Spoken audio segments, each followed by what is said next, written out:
எல்லாருக்கும் வணக்கம். World best your சேனலை மறக்காமல் எல்லாரும் சப்ஸ்கிரைப் பண்ணுங்கள். ஆக்சுவலாக இன்றைக்கி நம்ம ஒரு மூவி ரிவ்யூன்னு சொல்கிறதுக்கு முன்னாடி ரத்னம்னு ஒரு படம் ஆக்டர் விஷால் நடித்து அரியோட டைரக்ஷனில் பவானி சங்கர் ப்ளஸ் சமுத்திரக்கண்ணி நம்ம யோகி பாபு இந்த படத்தை பற்றி தான் நம்ம பார்க்க போகிறோம். அதாவது இது ரிவ்யூன்னு சொல்கிறதோட இந்த படத்தை பார்த்தவங்களோட ஒப்பீனியனை நிறைய ரிவ்யூஸ் நம்ம யூடியூப்பில் பார்க்குறோம். அதாவது ஒரு படத்தோட கதை எந்த அளவுக்கு மக்கள்கிட்ட போய் சேருது. அதாவது இன்னைக்கு தமிழ் சினிமாவில் ஒரு பெரிய விஷயம் கதையை நம்பி படம் எடுக்கிறாங்களா, இல்லை ஒரு மாஸ் ஹீரோ வச்சு ஒரு படம் ஃபுல்லாக ஃபைட் சீனை வச்சு படம் எடுக்கிறாங்களா, அதை பற்றி தான் நம்ம பேச போகிறோம்.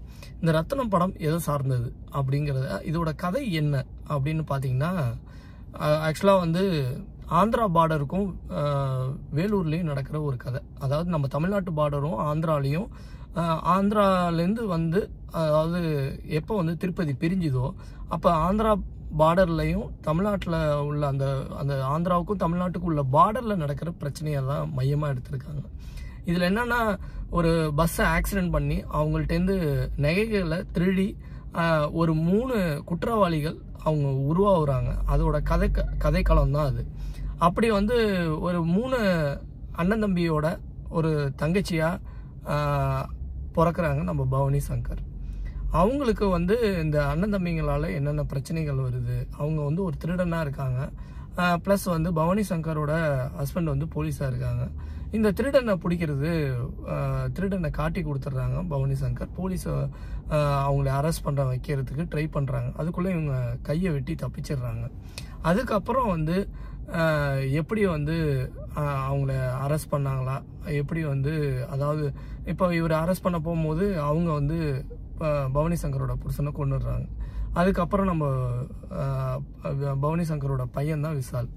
அப்போ அந்த விஷாலோட வளர்ந்த பிறகு அவர் ஒரு கட்டத்தில் நம்ம சமுத்திரக்கண்ணியை காப்பாற்றுறாரு.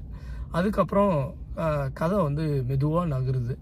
இதுக்கப்புறம் பார்த்தீங்கன்னா, அம்மாவோட உருவத்திலேயே ஒரு பொண்ணு வராங்க. அதை நம்ம விஷால் யதார்த்தமாக பார்க்குறாரு. அவங்களுக்கு ஒரு பவானி சங்கர் திரும்பவும் பிறக்கிறாங்க, அதுவும் அவங்க அம்மாவோட உருவத்திலேயே. ப்ளஸ் அவங்க அவங்க சைடில் ஒரு இடம் பிரச்சனையால் ஒரு பெரிய ஒரு ரவுடி கும்பல், அதாவது ஆந்திராலே மிகப்பெரிய ரவுடி, இந்த 3 நபர்கள் பிற்காலத்தில் ஒரு பெரிய ரவுடி ஆகுறாங்க. அந்த ரவுடியால் இவங்களுக்கு பாதிப்பு வருது. அது இட பிரச்சனை. அதாவது ஒரு மெடிக்கல் காலேஜ் கட்டுறதுக்காக அவங்க அந்த இடத்த ஆக்கிரமை பண்ணிடுறாங்க. அதை இவங்களோட இடம், அது நம்ம பவானி சங்கரோட இடம். இதில் நடிகர் விஜயகுமார் அவர்கள் நடிச்சிருக்காங்க. இது அவரோட தாத்தாவோட பூர்வீக இடம். இதை ஆக்குபை பண்ணுறதால இவங்க கேட்குறாங்க.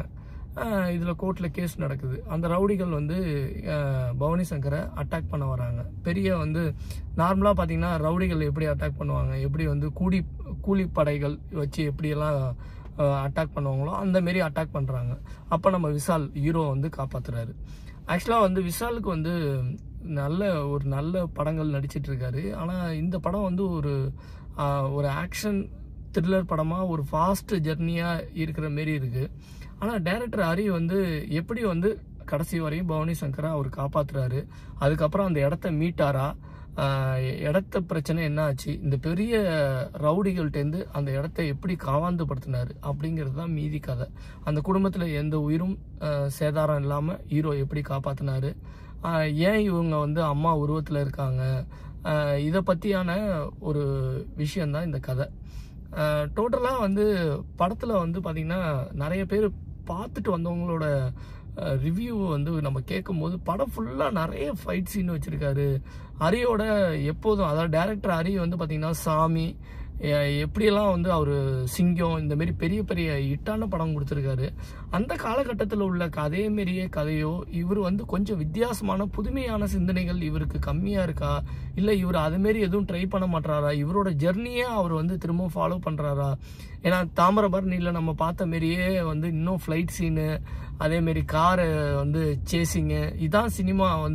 அதாவது கார் சேசிங்கு இல்லை பொருள் செலவில் படம் எடுத்து அப்படி தான் சினிமாத்தனமாக தான் நம்ம படம் எடுக்கணுமா, அது இந்த டைரக்டரோட ஃபார்முலாவாக இருக்குமா அப்படிங்கிறது ஆடியன்ஸோட விஷயமா தென்படுது. ஏன்னா இன்னைக்கு தமிழ் சினிமா இருக்கிற காலகட்டம் பார்த்தீங்கன்னா லோ பட்ஜெட் படமும் ஹிட் ஆகுது, ஹை பட்ஜெட் படமும், அதாவது கதை காலத்தை பொறுத்து தான் படம் ஹிட் ஆகிறது ஃப்ளாப் ஆகிறது முடிவு பண்ணுற விஷயம். அது வந்து பொருட்செலவு கம்மியாக இருக்கோ இல்லை அதிகமாக இருக்கோ அப்படிங்கிறத டிசைட் பண்ணி கிடையாது. ஏன்னா கதை வந்து எந்த அளவுக்கு மக்கள்கிட்ட போய் சேருதோ அதுதான் வந்து மிகப்பெரிய வெற்றி படமாக அமையும். அதாவது கதை யதார்த்தமான கதையாக இருக்கணும். ஏன்னா ஒரு ஹீரோயிசமான கதை இருந்ததுன்னா அதோட கதையோட சுவாரஸ்யம் ரொம்ப கம்மியாயிடும்.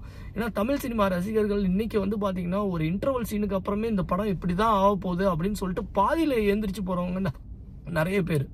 இது எதனால் இப்படி நடக்குதுன்னா, ஏன்னா அதுக்கப்புறம் சுவாரஸ்யம் ரொம்ப கம்மியாயிடும்.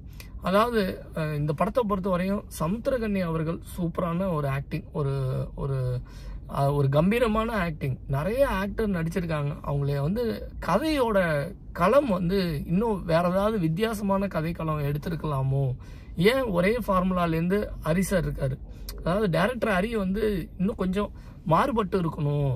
ஏன்னா இன்னைக்கு ஆடியன்ஸோட வித்தியாசமான விஷயங்கள் அவங்க வந்து தேட்டரில் எதிர்பார்க்குறாங்க. தமிழ் சினிமா வந்து பல மாற்றங்களை கடந்து போயிட்டு இருக்கு. அதாவது கதைக்களத்தை நம்பி படம் எடுக்கிறவங்க இப்போ அதிகமாக வந்துட்டு இருக்காங்க. வித்தியாசமான கதைகள், அதாவது யதார்த்தமான கதைகளை நம்ம வந்து இன்னைக்கு ரசிக்கிறோம். அதாவது சினிமாத்தனமான கதைகள்லேருந்து நிறைய டைரக்டர் வெளில வரணும். அதாவது சங்கர் அவர்கள் அவரோட ஃபார்முலா வந்து கரப்ஷனை வந்து கரெக்டாக அவர் வந்து சமுதாயத்துக்கு ஏதாவது ஒரு கருத்து சொல்லணும்ப்பா, இந்த கரப்ஷனை ஒழிக்கணும். அதாவது சமுதாயத்தில் என்னென்ன நடக்கிற பிரச்சனைகள், அதாவது எங்கெங்கெல்லாம் லஞ்சம் இருக்குது அப்படிங்கிறத அவர் மையமாக வச்சு அவர் படங்கள் வந்து ஹிட் ஆகுது. இது வரைக்கும் அவர் ஒரு 25 படம் எடுத்தால் கூட ஒரு படம் கூட ஃப்ளாப் ஆகலை. அந்தமாரி ஒரு மக்கள் சார்ந்த படமும் யதார்த்தமான திரைப்படங்களும் கொடுத்து ஒரு வெற்றி நாயகனா ஒரு இயக்குனர் இருக்காருன்னா அது சங்கர் அவர்கள் சொல்லலாம். இப்போ அந்த இடத்துல வந்து லோகேஷ் கனகராஜ் வந்து இப்போ வந்துட்டு இருக்காருன்னு சொல்ல முடியும். ஆனால் லியோ படத்தில் வந்து அவர் எடுத்த அந்த ஒரு முக்கியமான சீன்லாம் வந்து ரசிகர்கள் ஏற்றுக்கக்கூடிய விஷயம் இல்லை. ஏன்னா தகப்பனாரோ வந்து ஒரு ஆடை பலி கொடுக்குற மாரி கொடுத்த அந்த ஒரு சீன்லாம் வந்து ஏற்றுக்க முடியல. அவருக்கு சைண்ட் ஆஃப் வந்து சரியாக அமையல லியோ படத்தில். அதாவது ஸ்கிரிப்டும் வந்து நல்லா இருக்கணும். அதேமாரி ஒரு கதைக்களங்கிறது வந்து ஆடியன்ஸை இன்ட்ராக்ஷன் பண்ணணும். ஒரு வித்தியாசமான கதைக்களத்தை கொண்டு போய் ஆடியன்ஸுக்கு சேர்க்கணும். ஏன்னா ஒரு படம் பார்த்துட்டு வெளில வரும்போது அவங்களோட ஃபீட்பேக்கும் வந்து அந்த திரைப்படத்தோட அதோட இது ஒரு இன்ட்ராக்ஷன் எப்போதுமே அதை பார்த்துட்டு வந்தோம்ப்பா, படம் செம்மையாக இருந்தது, ஒரு 2.5 மணி நேரம் போனதே தெரில அப்படின்னு சொல்லணும். பாதியில் எனக்கு வந்து தலைவலிக்குது அப்படிங்கிற மாரி நிறைய ரிவ்யூஸ் பார்க்குறோம். அதாவது இப்போ லோகேஷ் கனகராஜ் அவர்கள் வந்து இன்னும் நிறைய விஷயங்கள் அவர் வந்து பார்த்திங்கன்னா போதைப்பொருளை மையமாக வச்சே அவர் படம் எடுத்திருப்பார். கைதிலேருந்து லியோலேருந்து விக்ரம் வரைக்கும். அதாவது ஒரு டைரக்டருக்கும் ஒரு யூனிவர்ஸ் இருக்குது. அந்த யூனிவர்ஸ்லேருந்து கொஞ்சம் வெளில வந்து எப்படி வந்து ஆடியன்ஸ் கொஞ்சம் வித்தியாசமான கதைகள் எதிர்பார்க்குறாங்க, ட்விஸ்ட் இருக்கணும், ஒரு கதையில் வந்து விறுவிறுப்பாக இருக்கணும், அந்த அடுத்தது என்ன நடக்க போகுதுங்கிறத அவங்க கணிக்கவே கூடாது. ஒரு ஆடியன்ஸ் லெவல்லேருந்து நம்ம யோசிக்கணும். ஆடியன்ஸ் எதை எதிர்பார்த்துட்டு தேட்டருக்கு வராங்க, அப்படி எதிர்பார்த்து படம் எடுக்கிற டைரக்டர் மட்டும்தான் வெற்றி படங்களை கண்டிப்பாக கொடுக்க முடியும்.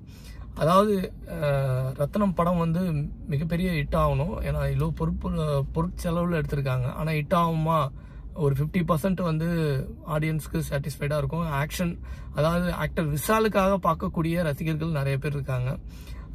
இன்னும் வந்து அவர் வந்து ஒரு இன்றைக்கும் வந்து ஆக்ஷன் கிங்குக்கு அப்புறம், அதாவது நம்ம ஆக்ஷன் கிங் அர்ஜுனுக்கு அப்புறம் நம்ம விஷால் அவர்களை சொல்லலாம். அந்தமாரி ஒரு ஆக்ஷனாக இந்த படத்தில் நடிச்சிருக்காரு. உண்மையிலேயே அது வந்து மிகப்பெரிய பாராட்டுக்குரியது. டைரக்டர் வந்து கொஞ்சம் வித்தியாசமான கதைக்களங்களை எடுக்கலாம். அது வந்து இந்த படத்தை பொறுத்தவரைக்கும் வித்தியாசமான கதைக்களங்கிறது ரொம்ப கம்மி. ஏன்னா சைண்ட் ஆஃப்லேயே நமக்கு தெரிஞ்சிடும் ஹீரோ வந்து. நான் வந்து ஆக்சுவலாக இது வந்து ஒரு ஏழுமலை படம் பார்த்த மாதிரியே இருந்தது. ஏன்னா அந்தளவுக்கு அர்ஜுன் சார் வந்து அந்த குடும்பத்தையே காப்பாற்றுவார், ஓடி ஓடி காப்பாற்றுவார். நிறைய ஃபைட் சீன் வச்சுருப்பாங்க. அந்தமாரியே ஒரு கதைகளாக இருக்கிற மாரி இருக்குது. ஆனால் சில விஷயங்கள் வந்து நமக்கு இந்த படத்தில் வந்து தென்படுறது, எதுக்கு இந்த விஷயங்கள் நடக்குது அப்படிங்கிறது ஒரு கேள்விக்குறியாகவே இருக்குது. ஏன் அம்மா உருவத்தில் ஹீரோயின் பிறக்கணும், இதெல்லாம் ஏன் இவர் இப்படி யோசிச்சிருக்காரு, இன்னும் எப்படியோ இவர் வந்து ஒரு பெரிய பெரிய ஹிட்டான படம்லாம் கொடுத்தாரு, ஏன் இந்தமாரி ஒரு கதைக்களத்தை அவர் சூஸ் பண்ணார் அப்படிங்கிறது ஒரு கேள்விக்குறியாக இருக்குது. ஆக்சுவலாக வந்து இது வந்து ஆடியன்ஸோட கேள்விக்குறி. நம்மளை பொறுத்தவரையும் நான் வந்து ஒரு ரிவ்யூ மாரி நான் அந்த படத்தை வந்து, அதாவது வெளியிலேருந்து பார்க்குறவங்க நீ என்னப்பா ரிவ்யூ பண்ணுற, ஒரு படத்தையே டிஸ்ட்ராய் பண்ணுற மாரி ரிவ்யூ பண்ணுற அப்படிங்கிறது நான் நிச்சயமாக சொல்ல மாட்டேன். அந்தமாரி டிஸ்ட்ராய் பண்ணுற மாரி நான் ரிவ்யூ பண்ணவே மாட்டேன். ஆக்சுவலாக ஒரு ஒர்க்குமே அதுக்கான எஃபெக்ட், அதுக்கான உழைப்பு அதிகமாக வந்து தமிழ் சினிமாவில் நிறையவே நடக்குது. ஏன்னா ஒரு படம் எடுக்கிறது சும்மா ஒரு 100 பேர், ஒரு 50 பேர் சேர்ந்து எடுக்கிற விஷயம். ப்ளஸ் அவங்களோட உழைப்பு, ஒரு நாள் ஸ்பெண்ட் பண்ணுற டைம், அவங்களுக்கு வேல்யூபிளான விஷயங்கள். அவங்க அதுக்காக ஒரு ஸ்கிரிப்ட் எழுதி இந்தந்த கேரக்டர் இப்படி தான் நடிக்கணும் அப்படின்னு ஒரு டிசைன் பண்ணி, ஒரு ஃபைட் சீனோ ஒரு கார் சேஸோ அவங்க எந்த அளவுக்கு பிளான் பண்ணி ஏதோ மெனக்கெடுதல் இருக்கும். அது எல்லாமே வேஸ்ட் ஆகிடக்கூடாது. கண்டிப்பாக உழைப்போட வெற்றி கண்டிப்பாக தமிழ் சினிமாவில், தமிழ் திரைப்படங்களுக்கு கண்டிப்பாக வழங்கப்படுது. அது தமிழ் ரசிகர்கள் என்றைக்குமே தமிழ் சினிமாவை வாழ வச்சுட்டு தான் இருக்காங்க. தேங்க்யூ ஃபார் வாட்சிங் அவர் வீடியோஸ். இந்த வீடியோ பிடிச்சிருந்தா லைக் பண்ணுங்கள், மறக்காமல் ஷேர் பண்ணுங்கள். ஓகே, பாய்.